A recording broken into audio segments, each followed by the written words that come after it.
आलसी लड़का। नमस्कार दोस्तों, आप सभी का स्वागत है हमारे YouTube चैनल चेतना स्टोरी में। एक बहुत ही भोला भाला सा आलसी लड़का था।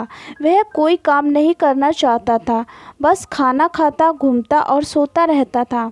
एक दिन उसे किसी ने बताया कि एक आश्रम है जहाँ पर कुछ नहीं करना पड़ता और हर दिन 2 समय का खाना और नाश्ता मिलता है। तुम वहाँ जाकर रह सकते हो। उस आलसी लड़के ने सोचा कि यह तो बहुत बढ़िया है और वह उस आश्रम में जाकर रहने लगा। और फिर वह भोला भाला आलसी लड़का अपना सारा संसारिक जीवन छोड़कर आश्रम में रहने लगा। आश्रम में गुरुजी रहते थे। वह कुछ समय सबको प्रवचन देते। वह आलसी लड़का भी सुनता, बाकी समय आराम करता और फिर भरपेट खाना खाकर सो जाता। ऐसे ही उस लड़के का दिन गुजर गया। एक दिन आश्रम में कुछ भी नहीं बना। नाश्ते के समय नाश्ता नहीं मिला। उसने सोचा नाश्ता नहीं मिला तो भोजन तो मिलेगा। अब भोजन के समय भी उसे भोजन नहीं मिला। लड़का दौड़ते हुए गुरुजी के पास गया और उसने पूछा कि आज भोजन क्यों नहीं बना। गुरुजी ने कहा कि बेटा, आज एकादशी है और जितने भी आश्रम के सदस्य हैं उन सबका उपवास है और तुम्हारा भी आज उपवास है। आज भोजन नहीं बनेगा। वह लड़का आलसी था और उसे भूख भी बहुत लग रही थी। उसने गुरुजी से बोला कि मैं उपवास नहीं रखूँगा, मुझे भूख लगी है, मैं खाना खाऊंगा। गुरुजी ने बोला ठीक है, जाओ भंडारे में से सामान लेकर आओ और आश्रम में नहीं बाहर जाकर बना लो। यदि भोजन बनाने के बाद सबसे पहले भोग भगवान को लगाना और फिर तुम प्रसाद पाना। वह लड़का बोला ठीक है और फिर अनाज लेकर नदी की ओर पहुंचा। भोजन पकाने लगा, तैयार हुआ। उसके बाद कहने लगा कि भगवान श्री राम आइए और पधारिए, भोग लगाइए। अब जब उस लगा कि भगवान तो आ ही नहीं रहे हैं तो फिर उसने कहा कि मुझे मालूम है आपको तो अच्छा खाने की आदत है, मैं बना नहीं पाऊँगा और मुझे अच्छा भोजन बनाना भी नहीं आता है, लेकिन जो भी रूखा सूखा बना है आकर खा लीजिए। भगवान श्री राम उसकी सरलता पर बहुत ही प्रसन्न हुए और उस लड़के को दर्शन दिए। उसने देखा कि भगवान श्री राम आए हुए हैं, लेकिन आपसे एक विनती है कि अगली बार जब आप आओगे तो कितने लोग आओगे यह बता दीजिए, ताकि मैं उतने लोगों के लिए भोजन बना कर रख लूँ।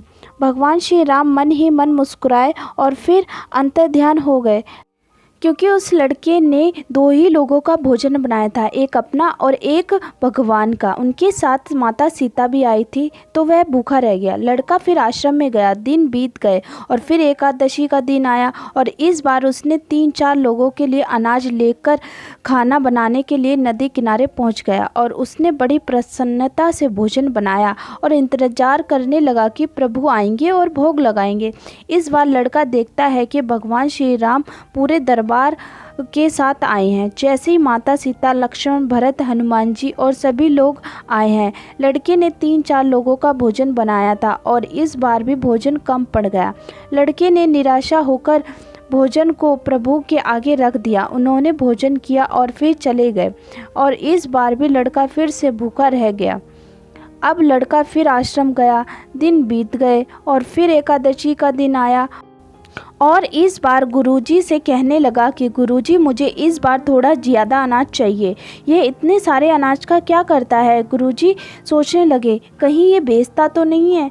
फिर उन्होंने कहा कि ठीक है, भूख से परेशान रहता होगा। लड़के ने कहा कि नहीं गुरुजी, मैं भूख से परेशान नहीं रहता हूँ। प्रभु के साथ बहुत लोग आते हैं, उनको भी तो भोजन कराना पड़ता है। गुरुजी को लगा कि ये लड़का पागल हो गया है, लेकिन गुरुजी ने सोचा कि चलो एक बार चलकर देखते हैं कि ये लड़का इस अनाज का क्या करता है। वे भोला सा लड़का अनाज लेकर के नदी के किनारे पहुंचा और इस बार भोजन बनाया नहीं। उसने सोचा कि प्रभु हर बार ज़्यादा लोगों को लेकर के आते हैं, इस बार वह जितने भी आएंगे खुद बना करके भोग लगा करके और फिर प्रेम से प्रभु को बुलाने लगा। उसके बाद गुरुजी यह सब छिप कर देख रहे थे कि यह भोजन तो बना ही नहीं रहा है, प्रभु को बुला रहा है। लेकिन लड़के ने देखा कि इस बार प्रभु के साथ बहुत से लोग आए हुए हैं, तो उसने प्रभु के सामने हाथ जोड़ करके कहा कि प्रभु माफ़ करना, आप बहुत सारे लोग आते हो, मुझे संख्या पता नहीं होती और मेरी हिम्मत भी नहीं होती कि इतने सारे लोगों के लिए भोजन बना पाऊँ। आप स्वयं आइए, बनाइए और खाइए और भोग लगाइए।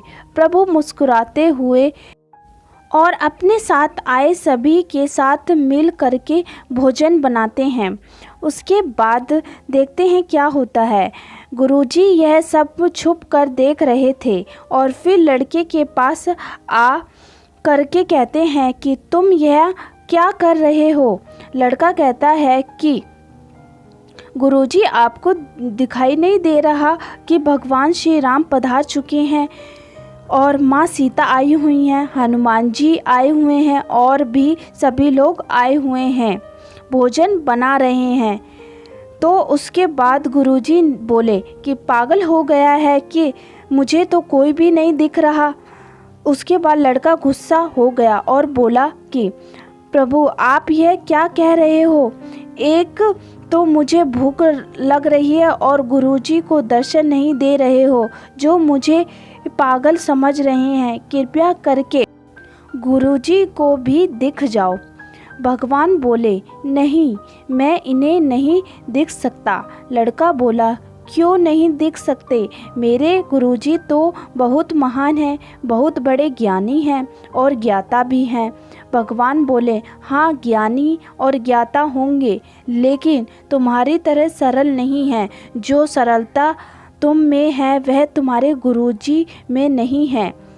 उसके बाद यह बात उस लड़के ने अपने गुरुजी से कह दी कि भगवान श्री राम कह रहे हैं कि आप में सरलता नहीं है, आप मेरी तरह सरल नहीं हैं, इसीलिए आपको नहीं दिख सकते।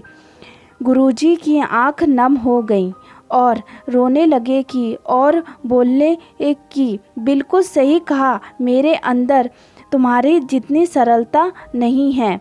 और फिर माफ़ी मांगने लगे। फिर भगवान ने गुरुजी को भी दर्शन दे दिए। तो दोस्तों, यह कहानी हमें यह सीख देती है कि हमें हमेशा अपने जीवन में सरलता बनाए रखनी चाहिए। हमारे जीवन में सरलता बहुत आवश्यक है। जितनी सरलता से हम बने रहेंगे उतने ही जीवन में आगे बढ़ते चले जाएंगे। जब आप सरल होते हैं तो आप खुद ही मुस्कुराते हैं और दूसरों को भी मुस्कुराने की वजह बनते हैं। अगर दोस्तों आपको हमारी ये कहानी अच्छी लगी हो तो कमेंट करना ना भूलें। और आपका बहुत बहुत धन्यवाद हमारी पूरी कहानी सुनने के लिए। और हमारे चैनल को लाइक करें, सब्सक्राइब करें एंड शेयर करें। फिर मिलते हैं आपको एक और नई कहानी के साथ। Thank you so much.